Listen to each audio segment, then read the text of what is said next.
નમસ્કાર વિદ્યાર્થી મિત્રો, કૌશલ્ય એકેડમીમાં ફરી આપનું ખૂબ ખૂબ સ્વાગત છે. ધોરણ 12 નામાંના મૂળ તત્વો ભાગ 1 પ્રકરણ 4 ભાગીદારીનું પુનર્ગઠન. વિદ્યાર્થી મિત્રો, ચેનલ પર નવા હોય તો સબસ્ક્રાઇબ કરી દેજો, આગળના વિડીયો જોઈ લેજો. વિડીયોમાં તમને શું ગમે છે, શું યુઝફુલ છે, મને કોમેન્ટ કરીને ખાસ જણાવજો. આગળના વિડીયોમાં આપણે વિભાગ એ, વિભાગ બી અને વિભાગ સીના વિડીયો મૂકેલા છે. આજે પણ આ વિડીયો વિભાગ સીનો છે અને આ ભાગીદારીના પુનર્ગઠનનો આ છેલ્લો વિડીયો છે. હવે પછીનું ચેપ્ટર આપણે ભાગીદારીનો પ્રવેશ શરૂ કરશું. તો આ વિડીયો વિભાગ સીના દાખલાની પ્રેક્ટિસ કરીએ. જીતેન્દ્ર, કિશોર અને અશોક એક ભાગીદારી પેઢીના 4:3 પ્રમાણમાં નફો નુકસાન વેચતા ભાગીદારો છે. સર્વસંમતિથી આ પ્રમાણ બદલીને નવું પ્રમાણ 3:3:1 કરવામાં આવ્યું. આ માહિતી પરથી લાભનું પ્રમાણ શોધો. વિદ્યાર્થી મિત્રો, લાભનું પ્રમાણ અહીંયા શોધવાનું છે.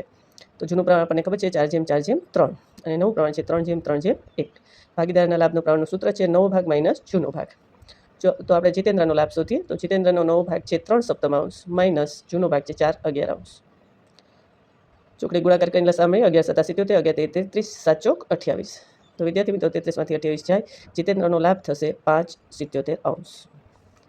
પછી છે કિશોરનો લાભ. તો કિશોરનો નવો ભાગ છે 3/7 માઇનસ કિશોરનો જૂનો ભાગ છે 4/11. 11 × 33, 7 ચોક 28, 11 × 7 77. કિશોરનો લાભ પણ થાય છે 5/77. હવે આપણે અશોકનો લાભ શોધીએ. અશોકનો નવો લાભ છે નવો ભાગ છે 1/7 માઇનસ જૂનો ભાગ છે 3/11. 11 × 1 = 11, 7 × 23, 11 × 7 77. વિદ્યાર્થી મિત્રો, અહીં તમે જુઓ છો 11માંથી 21 જશે, માટે માઇનસમાં જવાબ આવશે. તો માઇનસમાં જવાબ છે -10/77. તો વિદ્યાર્થી મિત્રો, તમને ખ્યાલ જ છે લાભના સૂત્ર દ્વારા જો માઇનસમાં જવાબ આવે તો તે ત્યાગ કહેવાય. તો વિદ્યાર્થી મિત્રો, અહીંયા પણ તમે જોઈ શકો છો કે લાભ અને ત્યાગ બંને સરખા છે. જીતેન્દ્રનો અને કિશોરનો 5 લાભ છે અને અશોકનો -10 ત્યાગ છે. આગળનો દાખલો જોઈએ. રામ, લક્ષ્મણ અને ભરત એક ભાગીદારી પેઢીના 4:3:3 પ્રમાણમાં નફો નુકસાન વેચતા ભાગીદારો છે. બધા જ ભાગીદારોએ મળીને નફા નુકસાન વેચેનું નવું પ્રમાણ 3:2:1 નક્કી કર્યું છે. આ માહિતી પરથી લાભનું પ્રમાણ શોધો. તો રામ, લક્ષ્મણ અને ભરતનું જૂનું પ્રમાણ આપણી પાસે છે, નવું પ્રમાણ પણ છે. જૂનું પ્રમાણ 4:3:3 અને નવું પ્રમાણ છે 3:2:1. વિદ્યાર્થી મિત્રો, લાભનું પ્રમાણ શોધવાનું છે, માટે આપણે લાભનું સૂત્ર મૂકીએ નવો ભાગ માઇનસ. તો ભાગીદારનો નવો ભાગ માઇનસ જૂનો ભાગ. રામનો લાભ નવો ભાગ છે 3/6 માઇનસ જૂનો ભાગ છે 4/10. લસા 30 નીકળશે. વિદ્યાર્થી મિત્રો, આગળના વિડીયોમાં જોઈ લેજો લસા કઈ રીતે કાઢવાનું. તો 5 × 15 અને 3 ચોક 12. તો રામનો લાભ થશે 3/30. લક્ષ્મણનો શોધીએ. 2/6 નવો ભાગ માઇનસ જૂનો ભાગ 3/10. લસા 30 નીકળશે. 5 × 10 અને 3 × 90. લક્ષ્મણનો લાભ થશે 1/30. ભરતનો લાભ શોધીએ. ભરતનો નવો ભાગ છે 1/6 માઇનસ જૂનો ભાગ છે 3/10. 5 × 5 3 × 9. વિદ્યાર્થી મિત્રો, 5માંથી 9 જાય, જવાબ આવે -4/30. તમને ખ્યાલ જ છે લાભના સૂત્ર દ્વારા જો જવાબ માઇનસમાં આવે તો તે ત્યાગ કહેવાય. તો લાભ અને ત્યાગ બંને સરખા થાય છે. 3 ને 1 4 અને લાભ અને -4 ત્યાગ. એના પછીનો દાખલો જોઈએ. રામ અને શ્યામ એક પેઢીના સરખે હિસ્સે નફો નુકસાન વેચતા ભાગીદારો છે. તેઓએ તેમનું નફા નુકસાનની ફાળવણીનું પ્રમાણ બદલીને ભવિષ્ય માટે 4:1 કરવાનું નક્કી કર્યું.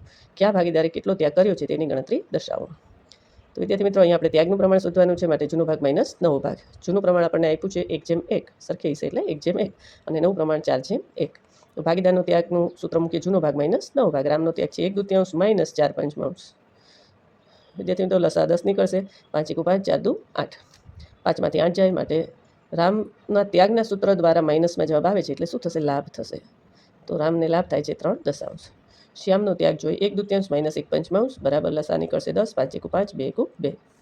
તો શ્યામનો ત્યાગ થશે 3/10. તો અહીંયા પણ વિદ્યાર્થી મિત્રો, તમે જોઈ શકો છો લાભ અને ત્યાગ બંને સરખા છે. જેટલો ત્યાગ છે એટલો લાભ છે. તો વિદ્યાર્થી મિત્રો, અહીંયા આપણે જે સી વિભાગમાં દાખલા પૂછ્યા છે, દાખલા નંબર 32, એની પ્રેક્ટિસ કરી છે. ઘણી બધી પ્રેક્ટિસ કરી છે. તમને કંઈ પ્રશ્ન હોય તો કોમેન્ટમાં ખાસ કરજો. બરાબર. આજે આપણે ભાગીદારીના પુનર્ગઠનનો આ છેલ્લો વિડીયો મૂકીએ છીએ. હવે પછીનો આપણે ભાગીદારનો પ્રવેશ જે છે આના પછીનું ચેપ્ટર 5મું એ લેશું. પહેલાં એની બ્લુપ્રિન્ટ, થિયરી અને વિભાગ વાઇઝ લેશું. એટલે પહેલાં એ વિભાગ, બી વિભાગ અને ઈ વિભાગમાં જે દાખલા પૂછાય છે એ રીતે જોઈશું. બરાબર. તમને કાંઈ પ્રશ્ન હોય તો ખાસ કોમેન્ટમાં કરજો, અથવા કાંઈ ગમતું હોય તો પણ ખાસ કોમેન્ટ કરજો. શું સારું લાગે છે એ પણ ખાસ કહેજો. બરાબર છે. તમારે કાંઈ સૂચન કરવા જેવું ન હોય તો જે સારું લાગે એ પણ તમે કમેન્ટ કરી શકો છો. બીજા કોઈ વિષયમાં કાંઈ પ્રશ્ન હોય તો પણ તમે કહી શકો છો. તો આ વિડીયોમાં અહીં સુધી રાખીએ. નવા વિડીયોમાં ફરી પાછા મળીએ છીએ. ત્યાં સુધી રજા આપજો. અસ્તુ.